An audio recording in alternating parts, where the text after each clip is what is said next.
15 minutes late? Seriously, what's taking him so long? He's probably out there flirting with some hot girl on the street. Fine then. Ugh. Calm down, Alexa. Don't go full drama mode. Then I spotted Dominic, my idiot boyfriend, running from the corner like he just escaped a marathon. Traffic. I had to run the last few blocks. My anger cooled a bit, but we'd still missed the movie, and that was just the beginning of our total train wreck of a 2-year anniversary. The whole time we were out, Dom kept zoning out and checking his phone like every 2 minutes. I swear it was driving me nuts. I'm heading home. Huh? Wait, why? Oh, it's just the basketball team thing. We're having a meetup with an international squad. Oh, wow! The basketball team. Of course. Yeah, the team always comes first. Always. That's not what I meant, Lex. He tried to say more, but I was already on my feet. Forget it, Dom. If that's all you care about, maybe we shouldn't be together. I thought he'd stop me, say something, anything, even crying, but he just stood there, eyes down. Fine, break up it is. That night, after a long shower, I calmed down. Any minute now, he'd text me. He's always the first to say sorry. That's how it's always been. I throw a tantrum, he brings snacks and a grin, and somehow everything feels fine again. I must have dozed off without realizing it, only to wake up when my phone buzzed. It was already past midnight. Dom had finally texted. Well, guess who won that one? You're right, Lex. We both need some space. Take care. I hope you'll be happy. I read it again and again until the words blurred. For once again, he didn't try to fix things. I still remember the first time we met. School had just ended, and a basketball came flying straight at my face. Before I could scream, someone caught it one-handed, like straight out of a movie. I looked up, and there he was, sweaty, out of breath. You okay? A week later, we bumped into each other on the subway, and just like that, we started talking, then texting, then dating. Never thought one day I'd lose him. By morning, my pillow was soaked from crying. I grabbed my phone and called Sammy, our mutual friend, also Dom's teammate, and basically our forever mediator. He sighed the moment he picked up, so he knew. I talked to Dom. Maybe give him some time. Lex. He must know something. Did he say why? Sammy didn't answer right away, so I had to swallow my pride and beg a little. He said you two don't match anymore. Don't match? That made zero sense. Dom couldn't just walk away like that. I still loved him, more than anything. I was scrolling through our photos when Mom came in. Looks like someone's got a broken heart. Mom, how do you make someone fall in love with you again? Sometimes, sweetheart, you just surprise them a little. Love gets used to the routine. A little change keeps it alive. Her words stuck in my head long after she left. A little change, huh? The next day, I showed up at school with a fresh short haircut. Sammy's jaw dropped. Duh. Dom would notice too. Except he didn't. Not even a glance. Invisible. Totally invisible. So I stormed to Sammy. He had to help. Our team's leaving for Paris next week. Paris? There's an international basketball meetup. Big deal. Paris, the city of love. Don't even say it. Pack your bags, Sammy. You're taking me to Paris. Next week, I was in the city of love,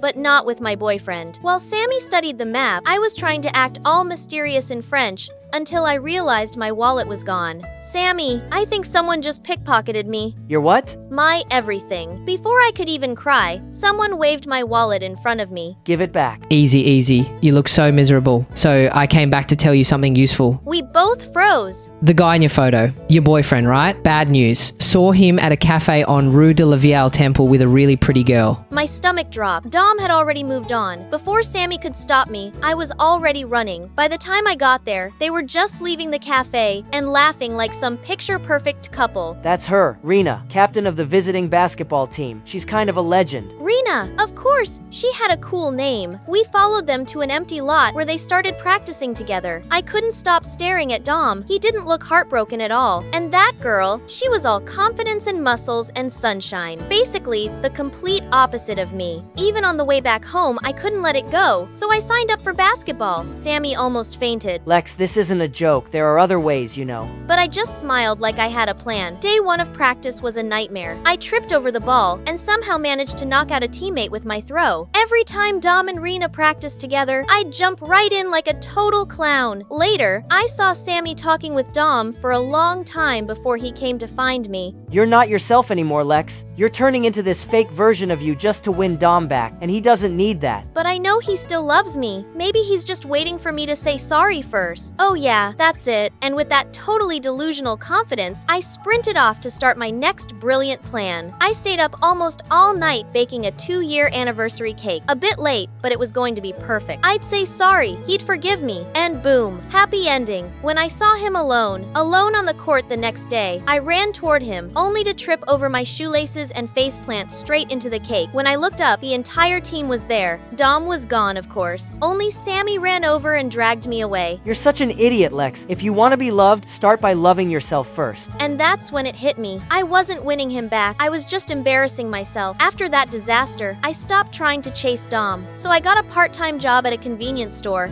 thinking work might help me forget. One night, I noticed this weird middle-aged guy standing between the aisles, not picking anything. Every time I glanced his way, he was staring right back at me. My palms got sweaty. What if he tried something? Then the bell over the door rang, and Sammy walked in. Thank heavens! The guy stormed out looking ticked off. I slurped my cup noodles beside Sammy, feeling safe for the first time all day. Lex, this isn't healing. This is punishment. You're just running in circles. You don't get it, Sam. You haven't lost. Dom isn't the problem. You are. You keep chasing things that make you feel needed instead of learning to be okay on your own. The next morning, I dragged myself to school, still emotionally fried. That's when I got roped into yet another nightmare. The student council was hosting a fun relationship event, Truth or Buzz, a lie detector game for coup. And before I could escape, someone grabbed my wrist. Alexa, perfect timing. You're up next with Dom. Wait, what?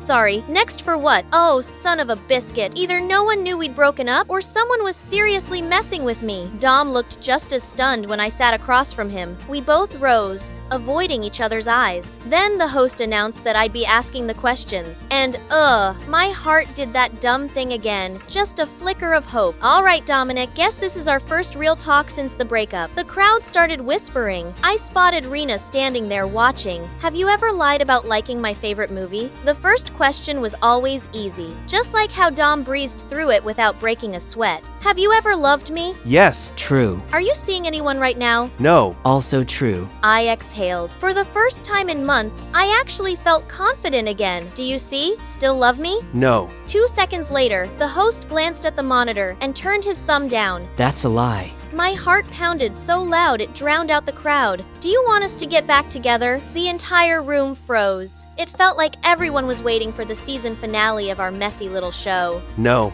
My heart skipped a beat, and for a second, I couldn't even move. When the host confirmed his answer was true, Dom leaned in and whispered, just for me. I did love you, Lex, a lot. But somewhere along the way, I realized I was the only one trying to fix us. I'm tired. Maybe the best thing I can do for the both of us is let go. For a second, I just stared at him, and to my surprise, I smiled. Not bitterly, just peacefully. Later that night, I came home to find Mom waiting with 2 mugs of hot chocolate. I finally stopped chasing something I should have let go of long ago. You know, real love isn't a tug of war, Lex. You can fight for someone without losing yourself in the process, and sometimes the bravest kind of love is knowing when to stop. I nodded. I glanced at my watch. 5 minutes till class. Then I hit a wall of students crowded in front of me. And of course, it was Ella and Nathan, the school's golden couple, surrounded by celebrities while everyone stared in awe. Oh my gosh, they look perfect together. Their relationship must be amazing. Please, I heard they're not even dating. Look at Nathan. He's totally ignoring Ella. Honestly, their love drama had nothing to do with me, and I couldn't care less. Shoot, I'm late. Hi, I'm Lara. Don't forget to like and subscribe. At the time, I was drowning in finals, completely fried from endless assignments. Maybe my notice because she invited me to a music festival that weekend. And wow, the vibe was unreal. Flashing lights, pounding beats, the whole place buzzing. I danced like crazy until I felt all the stress melt away. Then the kiss cam showed up and the crowd went wild. I was cheering like everyone else until the camera zoomed in on me and the guy standing next to me. Nathan! The crowd exploded, pushing us closer. No matter how much I tried to explain, guys, we're not a couple. But no one listened. A shove from behind nearly sent us crashing into each other. Hey, what do you think you're doing? Ella's face turned so red, it was like she just swallowed a chili pepper. How dare you try to kiss my boyfriend? It was an accident. We didn't kiss. I saw it with my own eyes. Don't even try to deny it. Stop making a scene already. That shut her up instantly. Sorry about that. Lara, on Ella's behalf. No No big deal, just a misunderstanding. Nathan led her away, but not before she threw me one of those dagger glares. Geez Louise, like I asked for any of this. The next day, new student council members were announced. My heart was racing as Ella, the president, stood at the podium. And finally, congratulations, Tiana. What the fudge? Tiana, the girl who ranked below me in literally everything. I look up at Ella, and sure enough, she was smirking right at me. That smug grin told me everything I needed to know. After the ceremony, I blocked her path before she could leave. You definitely rigged the results. Shameless people like you don't belong in the council. She laughed and walked away, and I was left fuming, powerless to do a thing. From then on, Ella made her hostility crystal clear. She turned her whole clique against me until I had no one left. One painfully boring semester later, winter break finally came. I couldn't wait to head home. My family ran a ski resort near the slopes, and with tourist season booming, I was ready to help out. Laura, a new group of guests just arrived. Go welcome them. On it, Dad. I dashed out and froze. Standing there were Nathan, Ella, and her entire squad. Talk about bad luck. When Ella saw me, her eyes glinted with mischief. Let me show you to your rooms. Carry my bags. Carry my bags. She and Tiana dumped 2 giant suitcases into my arms and strutted off. I lugged the bags upstairs, only to overhear their voices inside the room. Just tell him I'm too tired to ski, okay? I can't let Nathan find out. I don't know how. Why not? Just be honest. No way. If he finds out, everything from back then will come out too. Now I've got your secret, Ella. You're not gonna push me around anymore. Feeling way lighter, I grabbed my snowboard. If I was home, I was gonna make the most of the slopes. On my way out, I spotted Nathan sitting alone staring at his board. Not join everyone? Nah, not really in the mood. Being here and not skiing, that's a crime. Come with me.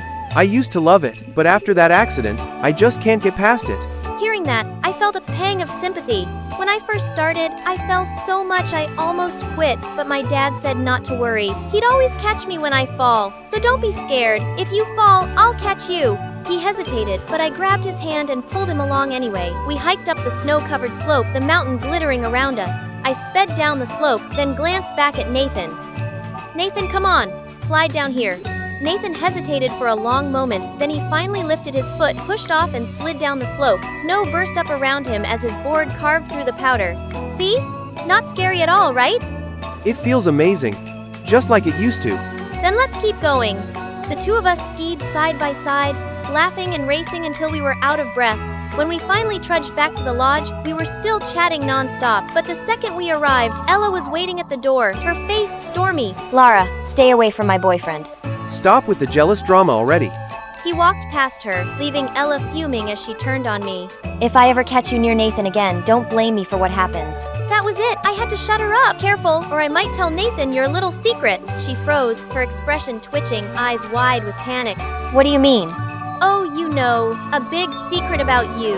One that involves Nathan. No, don't tell him. I'll do whatever you want. I'll do whatever you want. Then I want a public apology, and from now on, you follow my lead. Fine. Satisfied, I strutted back inside. Later that afternoon, Ella's crew was getting ready to go out. Tiana spotted me and immediately slipped into bossy mode. Lara, make sure dinner's ready before we get back. As if, I nudged Ella with a mischievous smile.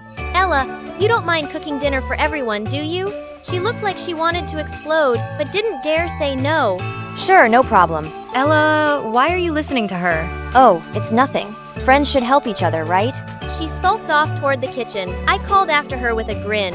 Don't forget to make roast chicken, my favorite. The clanging of pots and pans that followed had me giggling under my breath. Want to come with us to the pine forest? Sure. We all headed out together, building snowmen, tossing snowballs, having the best time, until one of the guys launched a huge snowball at me. I couldn't dodge in time, and Nathan rushed over instantly. Laura, are you okay? I'm fine, really. By the time we got back, everyone was starving. After din, Tiana tried again to order me around, this time to clean her room. I shot Ella a look, and she instantly understood. Don't bother, Lara. I'll clean it myself. That night, I slipped into the kitchen to make some tea and bumped into Nathan fixing hot cocoa. He smiled softly when he saw me. I was about to bring this up to your room. He was being so sweet it made me blush, but he was still Ella's boyfriend, so I shook my head. Thanks, but I don't really like cocoa. I reached for the kettle, but hot water splashed on my hand. Before I could react, Nathan grabbed it and ran it under cold water. And of course, Ella appeared right then, looking both furious and terrified. I told you to stay away from him. I didn't even get a word out before Nathan cut in. Enough, Ella. Why are you always jealous for no reason? I can clearly see how close you two are. Don't forget, you're my boyfriend. I'm sick of this. He stormed upstairs, leaving Ella's eyes brimming with tears. For a second, I almost felt sorry for her. Nathan was harsh, and she looked so small standing there. Hey, don't be upset. There's nothing going on between us. But she turned away and left without a word. The next morning, Ella knocked on my door as soon as I woke up.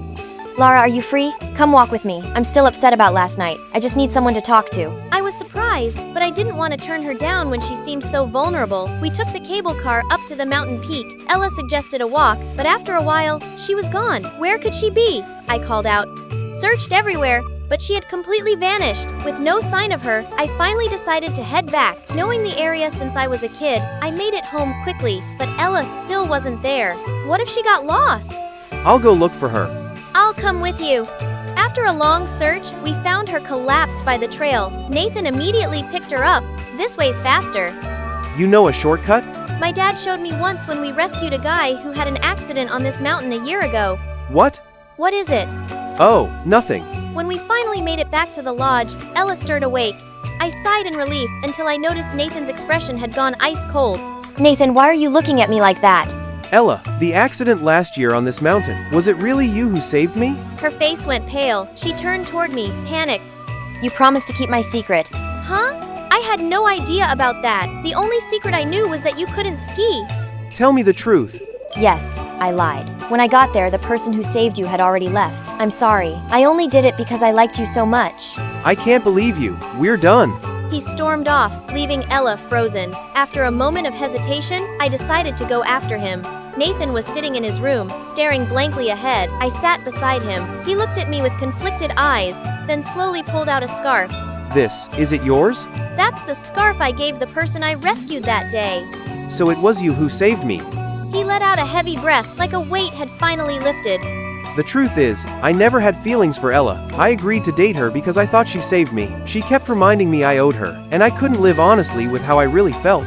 That's all in the past. From now on, you don't have to hide how you feel. Nathan looked straight into my eyes. His gaze was so intense, it made my heart race. You're right. The truth is, the one I like is you. I've wanted to say it for so long. His confession hit me out of nowhere. I'm sorry, but I can't accept your feelings right now. Can we just stay friends for now? Then I'll confess again another time. We ended up laughing, drifting into a casual chat about a movie we'd both watched recently. That's when Ella suddenly appeared. I owe both of you an apology. I'm sorry for everything I did. I've learned to let go of what isn't mine. Nathan and I exchanged a smile. The anger we'd rather felt toward her was gone. As Ella turned to leave, she winked at me. By the way, you two look pretty cute together. Hope you end up as a couple soon. Hi, I'm Valerie from Philadelphia. Please like and subscribe. Growing up, I thought I had the coolest mom. She was a professional gymnast who'd won tons of competitions, and I wanted to be just like her, the best at something. But no matter how hard I tried, Mom always said I could do better, and she kept comparing me to others. Mommy, I won second in the art contest. What is this? The neighbor's daughter draws like Picasso, and her art was published in a magazine. Mom, I came in third in the math quiz. Well, that's disappointing. Your cousin just skipped 2 grades because she's a genius. Mom always had something to say. Your cousin's a genius, and she's so perfect, and her farts smell like flowers. In 6th grade, I really started enjoying soccer and joined the team, but I hated it when Mom came to the games. She would shout instructions at me nonstop, and once at a match, she pulled me aside during halftime. What are you doing? You haven't scored a goal once. But I helped others score goals, and we're winning. But no one's noticing you. You want to be a star or someone's sidekick. I could feel Mom's eyes on me in the second half, and I didn't want to disappoint her again. My teammate was kicking the ball down to the goalpost, and suddenly I ran after her. I tackled the ball away and scored the winning goal myself. Our team won, but everyone was angry at me for stealing the ball from my teammate. I felt terrible, but Mom was ecstatic. Did you see that my daughter scored the winning goal? Take that, losers! I left the soccer team, but soon after, Mom took me to my first ballet, and I just knew what I wanted to do with my life. I'm going to be a ballerina, Mom. Mom encouraged me, and hired a private instructor who trained me hard for the next few years. And in 9th grade, Mom enrolled me in a fancy private school which had its own ballet team. On my first day, I was just signing up for the ballet club when I heard loud voices behind me. I turned around to see a gorgeous girl walk in, and for some reason, everyone seemed excited to see her. I thought I'd find out who she was, so I walked over with a form. "Hi, are you signing up too?" "You can take this." "These forms are for nobodies like you. I'm already in." "Wow, what's with the attitude? And who are you?" "I'm Tatiana's daughter, you fool." "What? Tatiana was a ballet superstar and my idol. I'd have to compete with her daughter." "Okay, so having a famous mom doesn't mean you're any good because I've never even heard of you." I walked off before she could reply. Her name was Anastasia, and even though I'd played it cool, I was definitely intimidated. On the day of the auditions, I realized that my ballet shoes were missing. I had no choice but to borrow some spare ones for my performance. I calmed myself down as I stepped onto the stage, but just then I spotted Anastasia grinning at me from a corner, and I knew she had something to do with my shoes. I felt so bothered that I just couldn't focus. As I did a jump, I suddenly lost my balance and stumbled to the ground.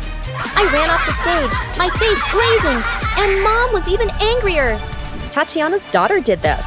I went with that witch to school, and she was so aggressive and competitive. Of course, her daughter's just like her. I was shocked the next day when the ballet teacher called me and said I'd been selected. I had no idea what changed her mind.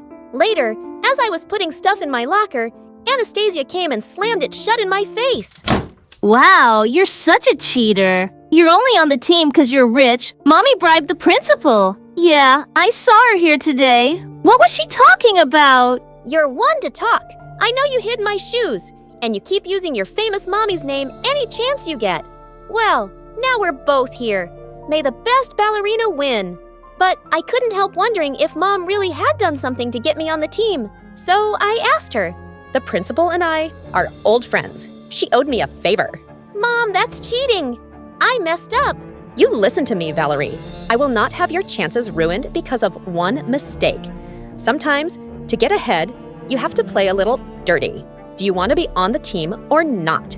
The truth was, I wanted it more than anything. It felt wrong, but I couldn't miss this chance.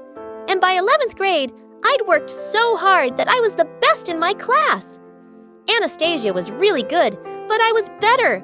We were soon performing in the year-end musical, and the teacher told us that professional ballet dancers would be attending. I knew Anastasia was burning because I had the lead role. Well, I'd earned my place. One rainy afternoon, I just picked up my new ballet dress from a shop, when suddenly a cyclist came charging down the pavement at full speed. I managed to jump out of the way but slipped on a puddle. I was about to land hard when someone caught me. Whoa, gotcha! I saw a boy with messy hair smiling down at me. "Oh my God, you saved my life." You're welcome, but you wouldn't have actually died. "Oh, I'm a ballerina. I can't afford to get injured, especially right now, so thank you." Thank me by having lunch with me? I can't. I don't have time to spare. And suddenly my stomach growled loudly. Looks like you don't have time to eat either. Come on, I just saved your life. And I gave in. His name was Seth, and he was in college. I was having such a good time that I hadn't even realized 2 hours had gone by. As he was leaving, he asked for my number. I didn't have much time to date, but he was cute and it was hard to say no. We began texting each other, and soon his messages became the highlight of my day. "Why are you always grinning like a moron these days? Is it a boy?" "It's called None of Your Business." So it is a boy. Well, if you have time to date, you're clearly not working hard enough. Maybe some of us can do it all and still be the best. Seth and I went on our first official date soon, and being with him made me happy, so I made space for him in my crazy busy life. A few days later, I walked into school to find the halls buzzing with excitement, and I discovered it was because Tatiana was visiting. Sometime later, I went into the changing room, and I stopped short when I saw her there, my idol in the flesh. But just then, I noticed Anastasia and Tatiana started screaming at her. "You're telling me someone else got the lead in the school play? That's because your technique still isn't perfect. Why aren't you pushing yourself harder?" I work as hard as I can. Mom, I'm still one of the best. There's no such thing. You're either the best or you're nothing. Oh, for God's sake, don't start crying. You know I can't stand it. Saying that Tatiana left, my idol was a witch. And for once, I felt sorry for Anastasia. Hey, are you okay? Valerie, were you spying on me? Did you hear everything? I won't tell anyone, and your mom's wrong. Anastasia, I've seen how committed and talented you are. She's being unfair. Who do you think you are, Mother Teresa? Did I ask for your pity? My mom's the best, and I will be too. I'm not gonna be nothing. You'll see. Wow, these two were crazier than my mom. That afternoon, as I was leaving school, I was surprised to see Seth outside, leaning against a fancy car. Seth, what are you doing here? Hi, I'm here for Miss Tatiana. I'm her driver. OMG, your boyfriend is our poor driver. I thought you would have aimed a little higher, Val. Oh, maybe you can come work for us as the maid. The driver and the maid. So cute. Seth's face turned red, and he got into the car silently. Tatiana soon joined them, and he drove off and he asked me to meet him the next day. I'm not poor. I make good money, but I did lie that I'm in college because I wasn't sure what you'd think of me. Why aren't you in college, Seth? I'm taking a break. I haven't figured out what I want to do yet. How can you live like that with no goals? You can't just be a driver. I regretted my words as I saw his hurt face. I really admire you, Val. But there is more than one way to live. Your way doesn't have to be right for everybody. I'm sorry, I didn't mean that. Look, I want to take my time to find my passion and enjoy every moment like this one. Suddenly, he leaned in and kissed me, and my heart soared. One night, as I got home from a date, I found Mom in panic. Valerie, where were you? Why weren't you answering your phone? Oh, I guess the battery died. Do you know how worried I was when your instructor called and said you never turned up for rehearsal? I stared at her in shock. How had I forgotten about my rehearsal completely? You were with Seth, weren't you? Valerie, you have to break up with that boy. But why? Because he's a distraction and he's making you lose your focus. He has no goals or ambition. You hardly know him. Mom, he's amazing and he cares about me. But he doesn't get you. He's not right for you. You can be a superstar. Why are you letting him bring you down? I missed one rehearsal. Big deal. You would have never said that before you met him. I felt so angry at Mom. Seth wasn't like me, but he made me happy. The school musical was the same day as my birthday, and Seth took me for a little picnic by the beach before dropping me at school. But suddenly, the car came to a stop in the middle of nowhere. Don't worry, I'm sure it's nothing. But the car just wouldn't start. This can't be happening. Why did I ever agree to go out with you today? It took a while for a cab to reach us, and I left without even looking back at Seth. But I still arrived 20 minutes after showtime, and I cried as I watched Anastasia out on the stage as the lead. Mom drove me home in complete silence, but I could feel her disappointment, and mine was even greater. So later that night, I decided to end things with Seth. I'm really sorry, Val, but that could have happened to anyone. No, Seth, it wouldn't have happened to me before. I would have been focused on only the show. Look, my career will always come first. And you'd understand that if you had some real goals in your life too. There was silence, and suddenly he hung up. I knew I'd hurt his feelings, and I felt devastated too, but it was the right thing to do. The next day, I was dreading seeing my team or Anastasia at school, but mostly I was feeling heartbroken over Seth. I went into the empty locker room and broke down into tears. Moments later, Anastasia came in. You're here to rub last night in my face? Go ahead, get it over with. You won. You're the best. Your mom must be so proud of you now. Actually, she isn't. She made sure to remind me that I only got the lead because you didn't show up. For a moment, we just sat there quietly. I saw you on stage last night and you were amazing. Congratulations. Thank you. Anastasia got selected by a famous dancer right after the musical. After high school, I got into a great dance academy in New York and soon joined the ballet company. I reached fame and success quickly, and I was living my dream life, and Mom was finally proud. A year later, I went back home for some shows, and to my surprise, I bumped into Anastasia one day. She looked different, and I was shocked to learn that she'd given up on professional ballet. I'll always love ballet, but I just couldn't take all that pressure. I'm not like Mom or you, so I left it and I started a dance studio for young kids.